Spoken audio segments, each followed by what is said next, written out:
Students, पिछले class में आपको हमने बताया था कि किस प्रकार से निषेचन के पश्चात बीजांड से बीज का निर्माण होता है।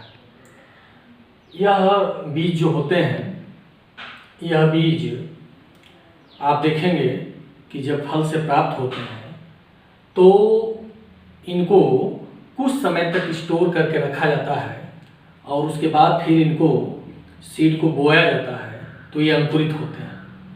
अर्थात बीजों के फल से निकलने और उनके अंकुरित होने के बीच का जो समय होता है वह उनकी डॉर्मेंसी पीरियड होती है, उनकी प्रसुप्ता अवस्था, डॉर्मेंसी पीरियड होती है, प्रसुप्ता अवस्था होती है। अरे यह प्रसुप्ता अवस्था है क्या? यह रेस्टिंग पीरियड है। अर्थात इस बीज समय में, इस समय अवधि में यदि बीज को हम अंकुरित करते हैं, बोते हैं, तो वह अंकुरित नहीं होगा। लेकिन यह बीज जो अंकुरित होगा उसके अंकुरण की भी एक सीमा होती है कि बीज पौधे से प्राप्त होने के कितने समय बाद तक अगर बोया जाए तो वह बीज अंकुरित हो सकता है। उसको हम कहते हैं वायबिलिटी। उसकी जीवन क्षमता, उसकी जीवन क्षमता कहते हैं। जीवन क्षमता का तात्पर्य है कि बीज पौधे से प्राप्त होने के बाद कब तक अंकुरित हो सकता है, यह जीवन क्षमता कहलाता है। यह जीवन क्षमता अलग अलग पौधों में अलग अलग होता है। जैसे पाया गया है कि एक पौधा है जिसका जीवन काल 10,000 वर्ष देखा गया है। उस पौधे का जीवन काल 10,000 वर्ष देखा गया है, जबकि एक पौधा ऐसा है जिसका जीवन काल करीब 1,000 पाया गया है। जैसे फिनिक्स है, फिनिक्स डैक्टिलोफोरा, यह खजूर है। यह खजूर को जब इसका खोदा गया मृत सागर के पास हेराल्ड के महल से, तो इसमें पाया गया कि इसकी यह 1,000 वर्ष बाद भी यह अंकुरित हो सकता है। इसी प्रकार से जो एक पौधा खोजा गया आर्कटिक रीजन से, वो आर्कटिक रीजन का मतलब है कि वो टुंड्रा रीजन से जहाँ पर बहुत ठंडक रहता है, उसका जीवन काल देखा गया कि 10,000 वर्ष बाद भी उसको जब बोया गया तो उसमें अंकुरण हुआ और उसमें पुष्प निकले। तो इसका तात्पर्य है कि जीवन क्षमता अलग अलग पौधों का अलग अलग होता है, उनके बीच का। जैसे लोटस है, कमल है, उसकी वायबिलिटी भी, अंकुरण होने की क्षमता भी काफ़ी लंबा होता है। अब हम देखते हैं ये भी कि किसी किसी फल में कम बीज होते हैं, किसी किसी में अधिक होते हैं। जैसे परजीवी पौधे होते हैं, स्ट्राइगा है, ओरोबैंकी है। तो स्ट्राइगा और ओरोबैंकी और कुछ आर्किड्स हैं जिनमें एक फल में 1000 से अधिक बीज भी पाए जाते हैं। यानी बीजों की संख्या अलग अलग पादपों में, उनके फलों में अलग अलग हो सकती है। फल बीज बनने के बाद एक और संरचना आप देखते हैं, पाते हैं कि जो पौधों में विकसित होता है, पुष्प में विकसित होता है निषेचन के पश्चात, वह होता है फल। अब आपको हम ये बताएंगे कि फल का विकास कैसे होता है। तो आप देखें तो ये बीजांड है, यहाँ बीजांड है और ये बीजांड के चारों तरफ ओवरी होता है, ये ओवरी है। जब निषेचन होता है तो निषेचन के पश्चात ये बीजांड बीज में परिवर्तित हो जाते हैं, ये बीजांड बीज में परिवर्तित हो जाते हैं।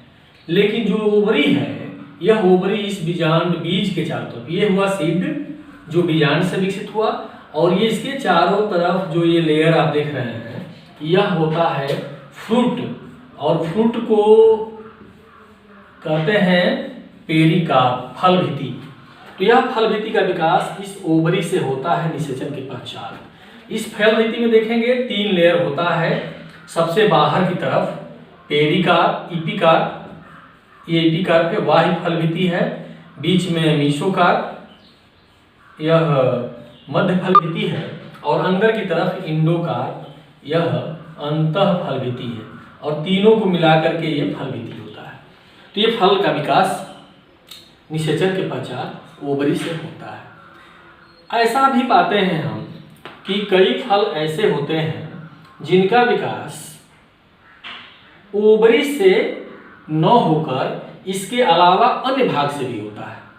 अंडाशय से फल का विकास होता है। लेकिन अब जैसे देखें आप, तो एक फल होता है सेब, एक होता है स्ट्रॉबेरी। तो इस सेब में क्या होता है कि ये यहाँ नीचे पुष्पासन होता है। निषेचन के पश्चात यह पुष्पासन ग्रोथ करके इसके चारों तरफ घेर लेता है, और बीच के चारों तरफ ये जो मांसल भाग आप देख रहे हैं, यह मांसल भाग इस पुष्पासन, ये थैलमस पुष्पासन के विकास के कारण होता है। ऐसे फल को हम कहते हैं फॉल्स फ्रूट। क्या कहते हैं? फॉल्स फ्रूट, कूट फल, कूट फल या असत्य फल। और एक होता है ट्रू फ्रूट। ट्रू फ्रूट का मतलब होता है सत्य फल। कूट फल का मतलब ये होता है वह फल जिसका विकास अंडाशय के अतिरिक्त पुष्प के अन्य भाग से होता है। जैसे सेब में ये पुष्पासन विकसित हो जाता है फल के रूप में, तो इसे कहेंगे हम कूट फल। स्ट्रॉबेरी में भी पुष्पासन खाया जाता है, मांसल हो जाता है। लेकिन ट्रू फ्रूट में किसे कहेंगे? सत्य फल किसे कहें? जिसका विकास केवल ओवरी से हो, केवल अंडाशय से हो, उसको हम कहेंगे ट्रू फ्रूट। जैसे आम है, अमरूद है, केला है, ये सभी क्या है? ट्रू फ्रूट है। अब एक पॉइंट और हम आपको बताने जा रहे हैं कि जैसा आप पढ़ते हैं कि एक शब्द आता है पार्थेनोकार्पी। पार्थेनोकार्पी, इसको कहते हैं अनिषेक फलन। अनिषेक फलन, अनिषेक फलन क्या है? पार्थेनोकार्पी क्या है? तो कभी कभी आप पाते हैं कि बिना निषेचन के ही फल का विकास हो जाता है। तो जब बिना निषेचन का फल का विकास हो जाएगा तो उस क्रिया को कहते हैं अनिषेक फलन या पार्थेनोकार्पी। जैसे केला है, जैसे कभी कभी तरबूज है। ऐसे फलों में फलों का विकास कभी कभी बिना निषेचन के हो जाता है। तो ऐसे फल को हम अनिषेक फलन या पार्थेनोकार्पी इस क्रिया को कहते हैं, और वैसे फ्रूट को पार्थेनोकार्पिक फ्रूट कहते हैं। ऐसे फल में एक बड़ी विशेषता यह होती है कि बीज का भी निर्माण नहीं होता है, यह बीज रहित फल होते हैं। आजकल हार्मोन्स का प्रयोग करके भी बीज रहित फल का विकास किया जा रहा है, जिसमें कि बीज का विकास नहीं होगा, वो हार्मोन थेरेपी के द्वारा भी किया जा रहा है। क्योंकि कई फल ऐसे हैं कि बिना बीज के अगर हैं तो उनकी क्वालिटी अच्छी होती है। तो आगे बीज और फल को देखने के बाद हम 2-3 ऐसी क्रियाएं देखते हैं जो अनियमित होती हैं, अर्थात वो नॉर्मल नहीं है, एबनॉर्मल है। इन क्रियाओं के बारे में हम आपको बताने जा रहे हैं। वो क्या क्रियाएं हैं आप देखेंगे। तो एक क्रिया है, उसको कहते हैं असंग जनन। असंग जनन, एम्फीमिक्सिस, एपोमिक्सिस।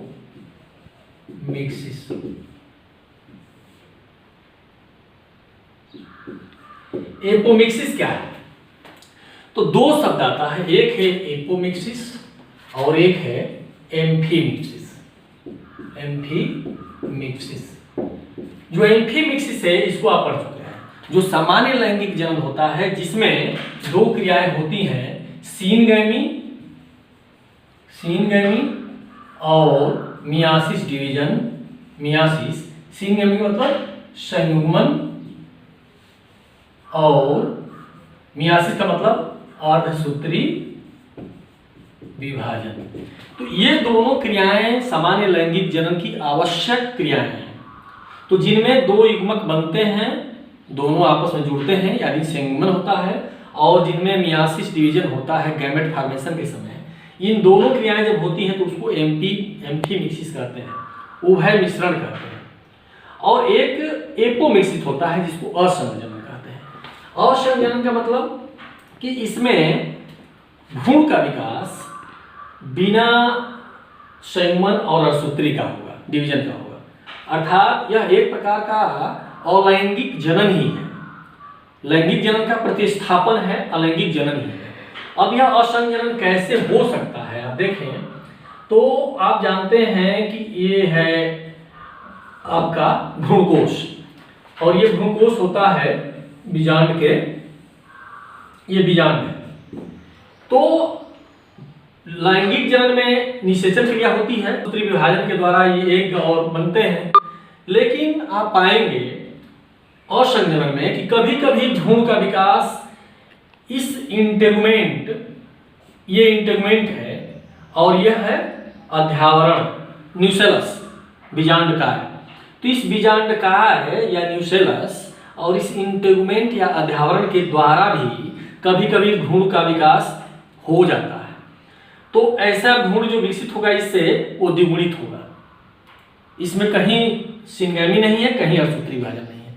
कभी कभी ऐसा भी होता है कि ये जो भ्रूण है उसका विकास इस अंड से हो जाता है, अंड से हो जाता है, या ऐसा भी हो सकता है कुछ भ्रूण का विकास इस एंटीपोडल सेल या सिनर्जिक सेल से भी हो सकता है।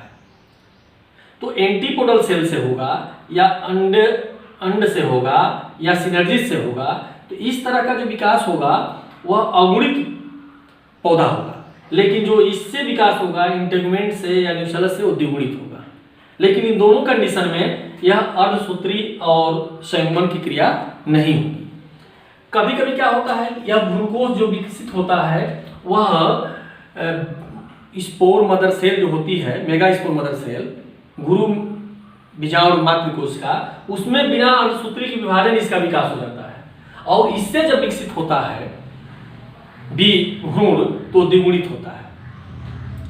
तो इसको हम कहेंगे एपोमिक्सिस, जिसमें ये दोनों क्रियाएं नहीं होती हैं और भ्रूण का विकास या तो इंटेगुमेंट या न्यूसेलस से हो जाता है, या इस जो भ्रूण है, भ्रूणकोश है, इस भ्रूणकोश से बिना द्विसूत्री विभाजन के द्वारा इनसे और बिना संयुग्मन के द्वारा इनसे हो जाता है। इसको कहते हैं एपोमिक्सिस। एपोमिक्सिस की खोज विंकलर नामक वैज्ञानिक ने किया था। विंकलर नामक वैज्ञानिक ने इसकी खोज किया था। अब एक क्रिया और होती है पौधों में, उसको बता रहे हैं हम आपको, और वह होती है पॉलीइम्ब्रियनी। क्या है पॉलीइम्ब्रियनी, इसको देखें। पॉलीइम्ब्रियनी बहुभ्रूणता, बहुभ्रूणता।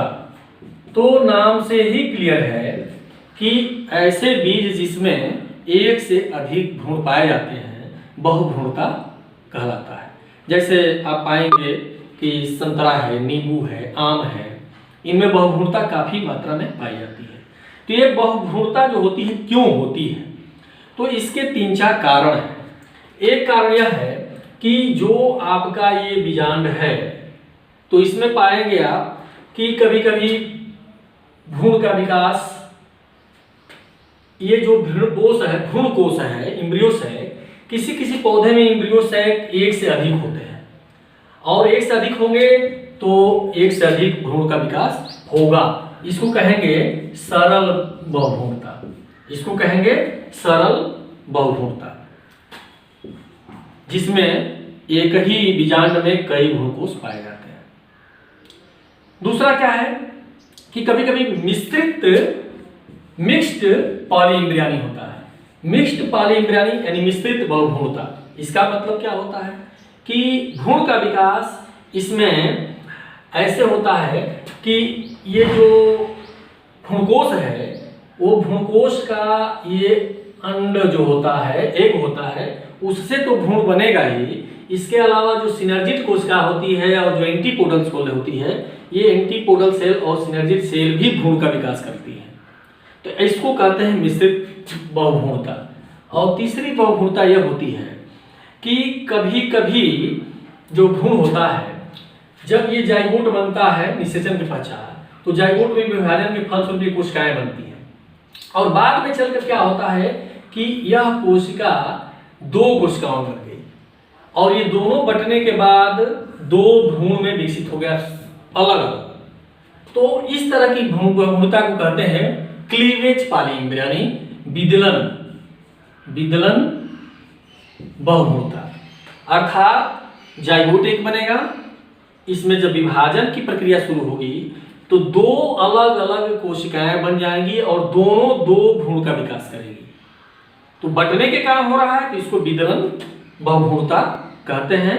यह ज्यादातर जिम्नोस्पर्म पौधों में होता है। एक पॉलीम्ब्री और हो सकती है एडवेंटिव पॉलीम्ब्री कहते हैं। एडवेंटिव यानी अपस्थानिक पॉलीम्ब्री या फिर एडवेंटिव पॉलीम्ब्री। इसमें क्या होता है कि इसमें जो भ्रूण विकसित होते हैं वह भ्रूणकोश के अलावा इस इंटेगुमेंट या न्यूसेलस से भी होते हैं। यानी इंटेगुमेंट और न्यूसेलस से भ्रूण का जब विकास हो जाएगा तो उसे कहेंगे अपस्थानिक बहुभ्रूणता। तो एक बीज में कई भ्रूण बनने के ये चार कारण हो सकते हैं। सरल बहुभ्रूणता हो सकता है, मिश्रित बहुभ्रूणता हो सकता है, विदलन हो सकता है और अपस्थानिक हो सकता है। और इस प्रकार एक बीज में कई भ्रूण बन सकते हैं। इस तरह के बहुभ्रूणता प्रायः साइट्रस फैमिली, संतरे, नींबू, मौसमी और इसके अलावा आप आम इत्यादि में पाते हैं।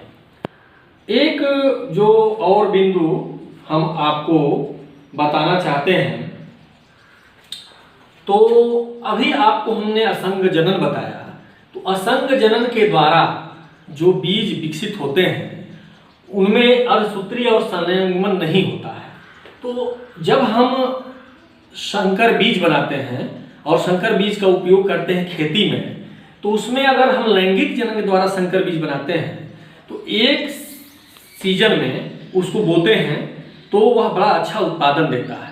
लेकिन जब दूसरी बार उसी बीज को उपयोग में लाते हैं तो उसका उत्पादन गिर जाता है। ऐसा इसलिए होता है कि जो युग्मक जनन ये अर्धसूत्री विभाजन होता है तो गैमेट बनते हैं और गैमेट बनते समय उनके जो जीन का विनिमय होता है और जीन के विनिमय होने के कारण जो आगे चलकर उनसे बीज बनते हैं उनमें अपने माता पिता से अलग गुण आ जाते हैं और धीरे धीरे उनकी क्वालिटी और उत्पादकता कम हो जाती है। लेकिन जब असंग जनन द्वारा जो विकसित होते हैं बीज, तो ऐसे बीज में यह दोनों क्रियाएं चूंकि नहीं होती हैं, इसलिए उनमें जीन का विनिमय नहीं होता है और उनमें प्रत्येक पीढ़ी में माता पिता जैसा ही गुण पाया जाता है और इस प्रकार से उसको हम प्रत्येक वर्ष बीज को बो करके और क्वालिटी युक्त जो बीज हैं या पौधा है या फल है आप प्राप्त कर सकते हैं। तो असंग जनन का यह बहुत बड़ा आज के समय में महत्व है एग्रीकल्चर में। इस चैप्टर में आपको जितनी भी बातें थी बताना वो सभी बता चुका हूँ। फिर आगे अगले चैप्टर का अध्ययन करेंगे। धन्यवाद।